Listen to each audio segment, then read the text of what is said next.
Hello दोस्तों, हमारे YouTube channel में आप सबका स्वागत है। दोस्तों, आज की इस वीडियो में आपको बताएंगे मोर मोरनी की कहानी। सुन लो तो इस कहानी को ज़रूर सुनें। घर में कभी लड़ाई नहीं होगी, कभी धन की कमी नहीं होगी। तो दोस्तों, वीडियो शुरू करने से पहले अगर चैनल को सब्सक्राइब नहीं किए हैं तो प्लीज़ सब्सक्राइब कर लें। तो चलिए शुरू करते हैं वीडियो को। एक जंगल में एक मोर और मोरनी रहती थी। मोर और मोरनी बहुत ही हंसी खुशी जंगल में रहा करते थे। एक दिन मोर मोरनी से कहते हैं कि पिया जी, हमें यहाँ से चलना चाहिए। हमें वहाँ चलना चाहिए जहाँ हमें समाज के लोग रहते हो। मोर कहता है, हम वहाँ चलेंगे तो लड़ाई झगड़े होंगे। हम दोनों इस जंगल में कितने सुकून से रहते हैं, हमें वहाँ जाने की क्या ज़रूरत है।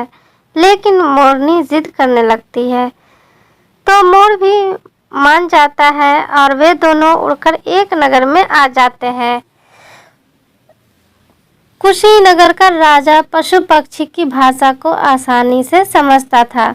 उस राजा ने कड़ा शास्त्र की पढ़ाई की थी। कड़ा शास्त्र का मतलब यही होता है कि पशु पक्षी की भाषा को समझ पाना। वो राजा सभी प्रकार के पशु पक्षियों का आवाज़ को समझ पाता था और जीव जंतु की आवाज़ को आसानी समझता था कि वह क्या कर रहा है। दोनों और मोर मोरनी कुशीनगर में आ जाते हैं।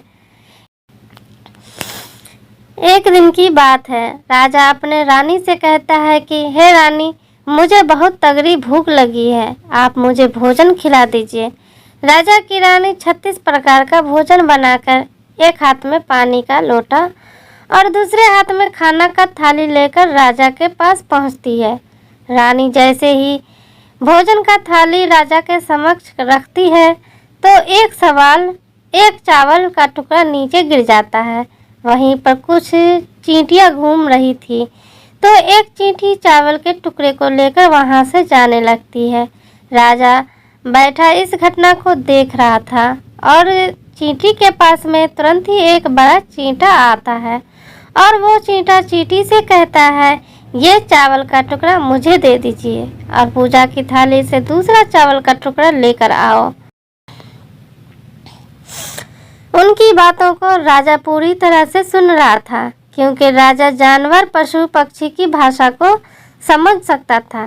तो राजा वहीं बैठा सुन रहा था कि चींटी चींटा से यह बात कह रहा था कि चींटी चींटा से कहती है कि नहीं, मैं नहीं जाऊंगी। अगर यह बात राजा को पता चल जाएगी तो राजा मुझे मार देगा। फिर चींटा चींटी से कहता है कि तुम जाओ, राजा को नहीं पता चलेगी।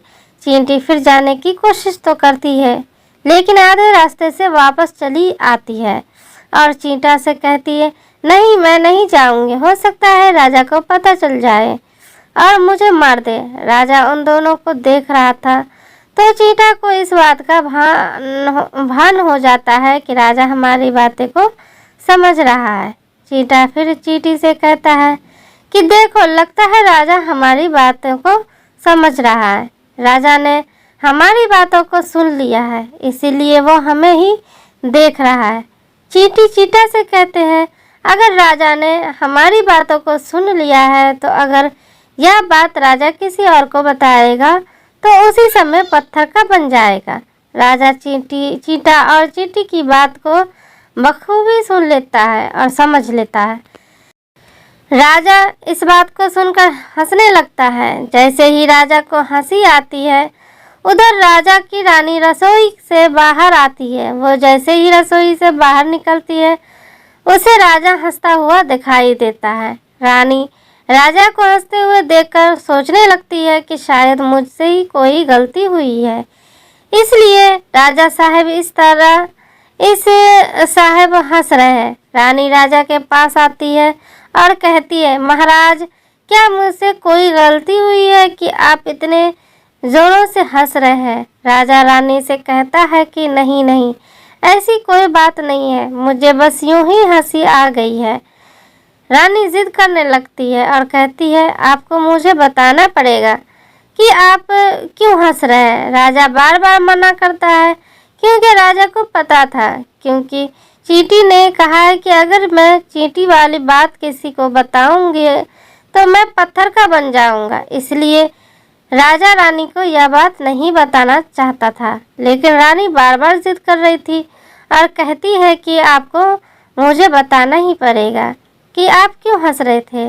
अगर आप मुझसे सच्चा प्रेम करते हैं, अगर आप मुझे अपना समझते हैं, तो आपको यह बात बताना पड़ेगा कि आप क्यों हंस रहे थे।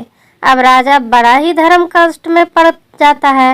राजा सोचता है यह बात रानी को बताऊंगा तो मैं पत्थर का बन जाऊंगा, और फिर सोचता है कि और मैं नहीं बताऊंगा तो रानी का विश्वास खत्म हो जाएगा। रानी बहुत जिद करने लगती है, कहते हैं ना 13 हट और 12 हट बहुत तगड़ी होती है, इन दोनों हट से बच के रहना चाहिए। रानी के 13 हट से के सामने राजा को झुकना पड़ता है और राजा रानी से कहता है कि ठीक है, अगर यह बात है आपको बताऊंगा तो बाद में आपको पछताना पड़ेगा। रानी कहती है कि अभी तो आप कह रहे थे कि कोई बात नहीं है, अभी आप कह रहे हैं कि मुझे पछताना पड़ेगा। रानी कहती है कि ज़रूर कोई तगड़ी बात है, और रानी और ज़्यादा जिद करने लगती है। तब राजा कहता है कि ठीक है, अगर आप नहीं मान रही हैं तो चलिए मैं किसी जंगल में यह बात बताऊंगा। राजा रानी रथ पर सवार होकर जंगल के लिए निकल जाते हैं। जैसे ही वो घनघोर जंगल में पहुंच जाते हैं, तब राजा सारी बात रानी को सुनाने लगता है। जैसे ही राजा थोड़ी थोड़ी बात रानी को सुनाता जाता है और राजा धीरे धीरे पत्थर का बनता गया। जैसे राजा ने आधी बात रानी को सुनाई, राजा आधा पत्थर का हो गया। राजा फिर रानी से कहता है मैं धीरे धीरे पत्थर का बनता जा रहा हूँ, बाद में बहुत पछताओगी। रानी कहती है कि राजा साहब थोड़ी सी बात बची हुई है, आप इसे भी सुना दीजिए। राजा पूरी बात बता देता है और राजा पूरा पत्थर का बन जाता है। रानी के जिद के कारण राजा पूरा पत्थर का बन जाता है। रानी रोने लगती है। रानी उस पत्थर को हिलाने की कोशिश करती है, लेकिन भारी भरकम पत्थर कैसे हिला पाती, क्योंकि राजा बहुत ही भारी था। राजा पत्थर का बन जाता है और उधर रानी सर पटक कर रोते ही छाती पीटती है, विकल्प करती है और किसी जीव जंतु से सहायता के लिए गुहार करती है। इस सब कहानी को मोर और मोरनी देख रहे थे। रानी को देखकर मोर और मोरनी को दया आ जाती है। मोर मोरनी से कहता है कि यह होता है तिरहट। आपके इस तिरहट की वजह से हम जंगल में कितना खुशी खुशी रह रहे थे, वहाँ से हम यहाँ चले आए। मोरनी मोर से कहती है कि प्रिय, यह रानी बहुत दुखी हो रही है, हमें इसकी सहायता ज़रूर करनी चाहिए। यह इतना विलप कर रही है, हम ज़्यादा तो सहायता नहीं कर सकते, लेकिन कम से कम इसकी धीरज तो दे ही सकते हैं, यानी इसको विश्वास तो हम दिला ही सकते हैं।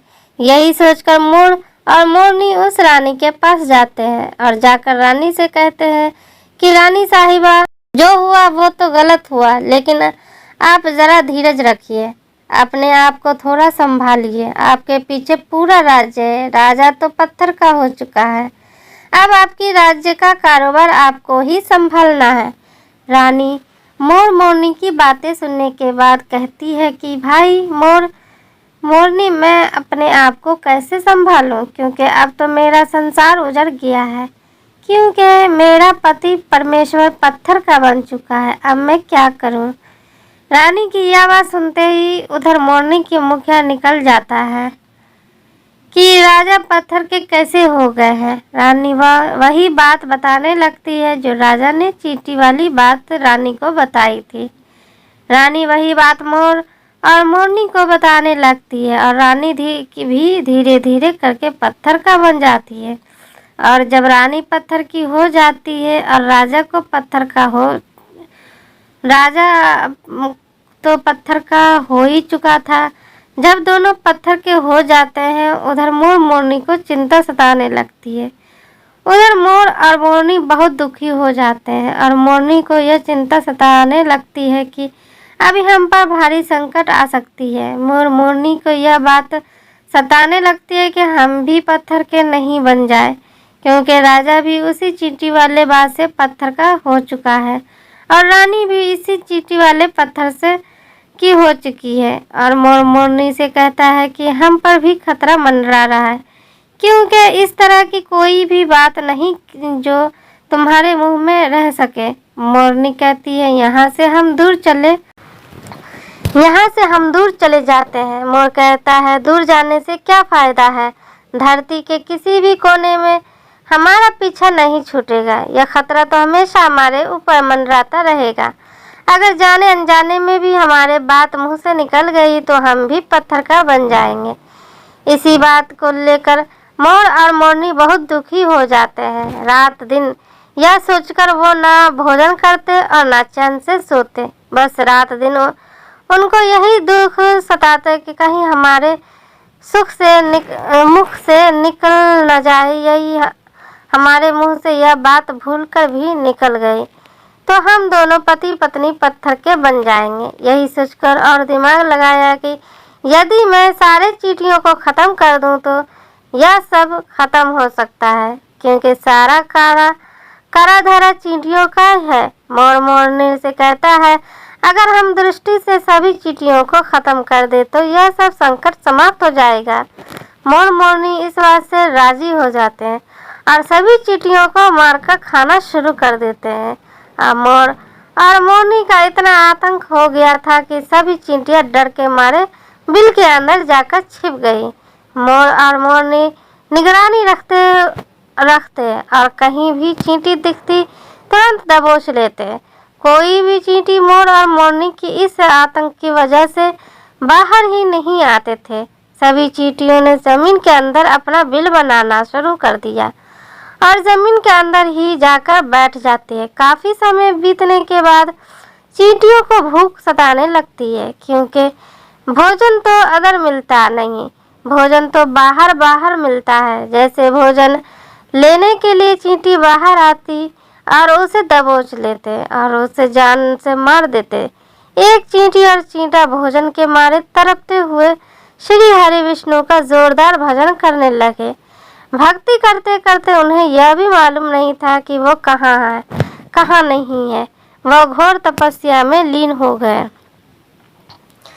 अंत में जाकर श्री हरि विष्णु उन्होंने दर्शन देते हैं और भगवान विष्णु कहते हैं कि चींटा और चींटी, जो तुम्हें मांगना है मांग सकते हो, हम तुम्हारी भक्ति से प्रसन्न हैं। क्योंकि चींटा और चींटी ने निरंतर भक्ति की थी, ना ही कोई जल ग्रहण किया और ना ही कुछ और। इसलिए भगवान विष्णु बहुत जल्दी प्रसन्न हो गए। वहाँ चींटा और चींटी न जाने कितने दिनों से भूखे और प्यासे थे। दोनों एक ही बात कह रहे थे कि प्रभु, अगर आप हमें वर देना चाहते हैं तो हमारे पेट में गांठ लगा दीजिए। उन्होंने सोचा, अगर हमारा पेट ही नहीं होगा तो हम बाहर क्यों जाएंगे और मोर मोरनी हमें नहीं खाएंगे। इसलिए उन्होंने मांगा कि हे प्रभु, हमारे पेट में गांठ लगा दीजिए। भगवान विष्णु कहते हैं, तथास्तु, और चींटिया के पेट में गांठ लग जाती है। आज भी चींटियों के पेट में गांठ लगी हुई है, चींटिया का पेट नहीं होता। फिर चींटा और चींटी भगवान विष्णु से कहते हैं कि हे प्रभु, हमारे पेट में तो गांठ लग गई है, लेकिन अभी भी हमें मोर और मोरनी से खतरा है। मोर और मोरनी हमारे इंतजार में अभी भी ऊपर जमीन पर बैठे हैं और वे लोग हमें जैसे ही देखेंगे हमें मार देंगे। भगवान विष्णु चींटा और चींटी मोर से सामने लाते हैं। भगवान विष्णु मोर और मोरनी से कहते हैं कि अब से तुम चींटियों का शिकार करना बंद करो। इसमें चींटियों का कोई दोष नहीं है, जो दोष था वो राजा था, क्योंकि राजा ने कला शास्त्र की पढ़ाई की थी, इसलिए वह सभी जीव जंतु का भाषा को समझने में सक्षम था। उसके साथ साथ वह जिस भाषा को समझता था उनका रूप बदलने में भी वह सक्षम था।